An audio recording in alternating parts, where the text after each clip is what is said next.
Yakuza 3. I think I'll put you right... Well, I guess I can't argue with that. All right, everybody, welcome back to the channel. We are doing a Yakuza tier list, and we have a special SS section up here. You're gonna want to stick around for that one, especially if you watch the last video. Anyway, we're gonna just get started here with...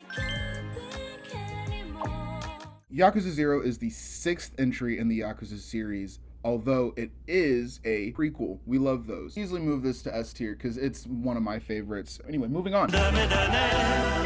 Yakuza Kiwami is a remake of the first game in the Yakuza series, which was released on the PlayStation 2, and then this one was released on PlayStation 3, and so on. The story is essentially the same as Yakuza 1, but I've got the impression that Kiwami cuts out a lot of little details that were present in the original that could actually affect the quality of the game overall. Even though I have not played the original, I'm gonna put Kiwami in A tier just because, like, maybe it should be an S tier, but I feel like I would have to actually play the original Yakuza to really make a good judgment on Kiwami, and I'm gonna say the same for Kiwami 2.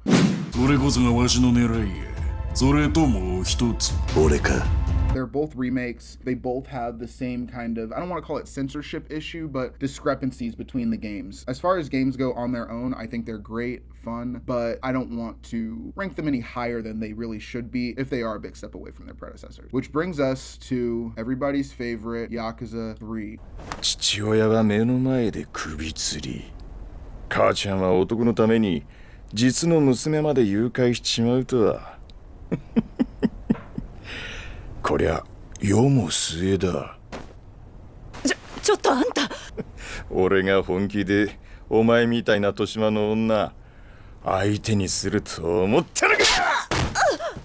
I'm not going to get into this one right now because by the time I got to Yakuza 3, I think I probably was a little burnt out, and having seen the Yakuza 3's bad memes, I think that kind of colored my experience playing the game the first time. So I kind of just ran through it to get it over with so I could get to 4. I do want to revisit it before, I make a final determination. So Yakuza 3, you get to clear for now. Moving on. Yakuza 4 is going in A tier. I want to put Yakuza 4 in S tier, but I can't. I just can't bring myself to do it. It does have the best opening of all of the games.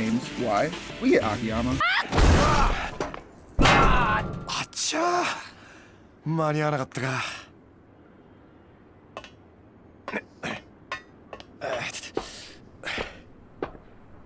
社長。ただいま。What is going in S tier is Yakuza 5.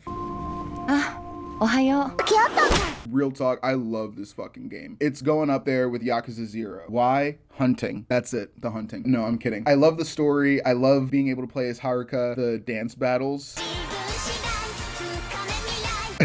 I loved them. I love the relationship between Haruka and Akiyama. I might be willing to put it above Yakuza 0, but at a certain point, Yakuza 5 gets so long that you're just waiting for it to end. It is significantly longer than all of the other games because you're switching through all of these characters. Even though I think I do have more time in Yakuza 0, I did not spend a lot of Yakuza 5 exploring and doing sub-stories towards the end just because it was so long to tell. But I enjoyed it for sure, don't get me wrong.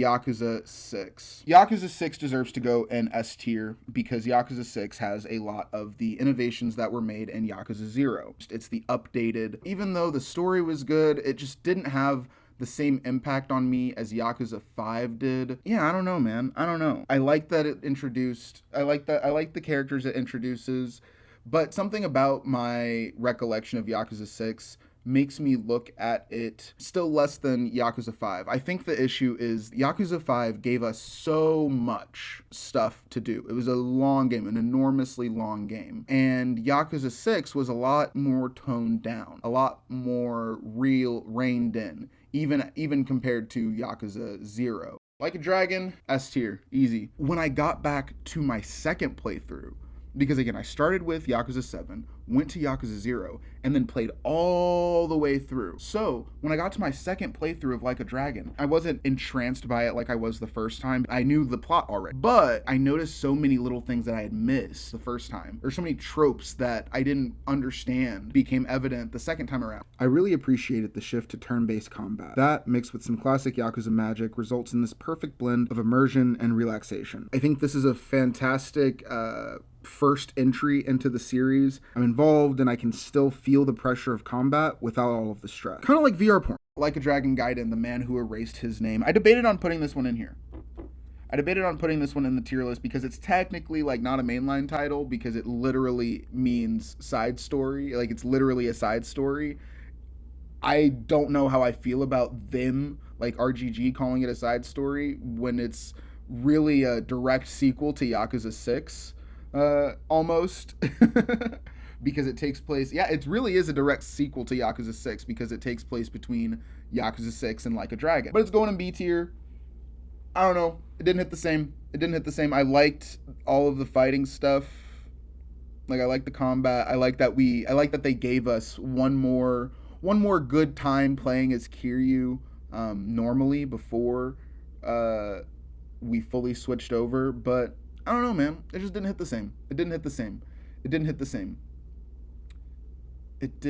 hit the same. Now I'm kind of conflicted because I feel the same way about Yakuza 6. I really want to move Yakuza 6 to B tier. Ah, shit. You know what? I feel like people are not going to like that I did that. I forget about the man who erased his name. And then the more that I think about it, the more I realize, no, I had a lot more fun with this game than I had with Yakuza 6. And I had a lot of fun with Yakuza 6. When I think about all the stuff that's going on in Gaiden, I can't put it below Yakuza 6 in good conscience, so I gotta switch that up. I think the reason I forget about a lot of stuff that happens in Gaiden is because we have significantly less locations. We keep getting more and more locations, bigger and bigger cities, and in this one, we don't have very many. I think we're like restricted to 2 locations that we can really move around freely in. So I think a lot of the story beats get lost when I think about it, just thinking about it, and then the more I begin to really meditate on how I felt about this game, the more it's got to go. It's got to go up. It's got to go in A tier. It's not going in S tier.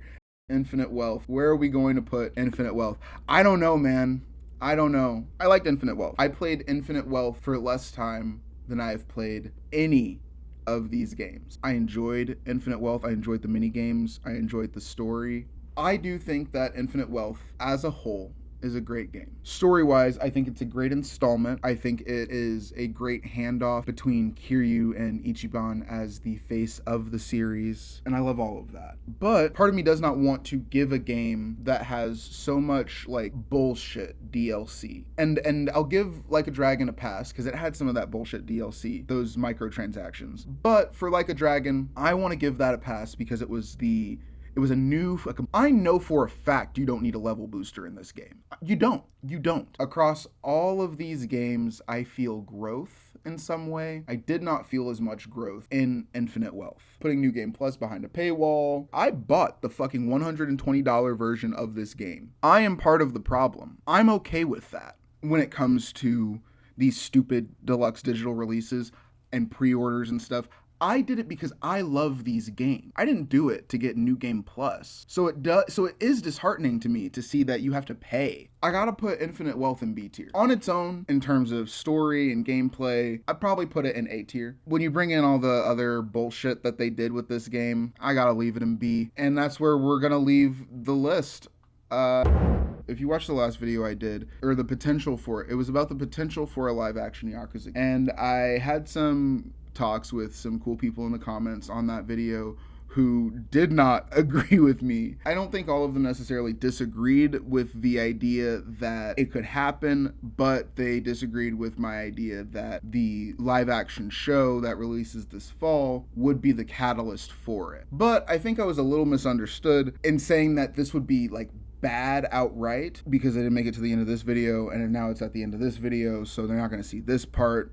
I think a live-action Yakuza game could be the greatest game ever made. If I had to evaluate Infinite Wealth just on its own, without all of the reasoning that I said, I would probably put it here.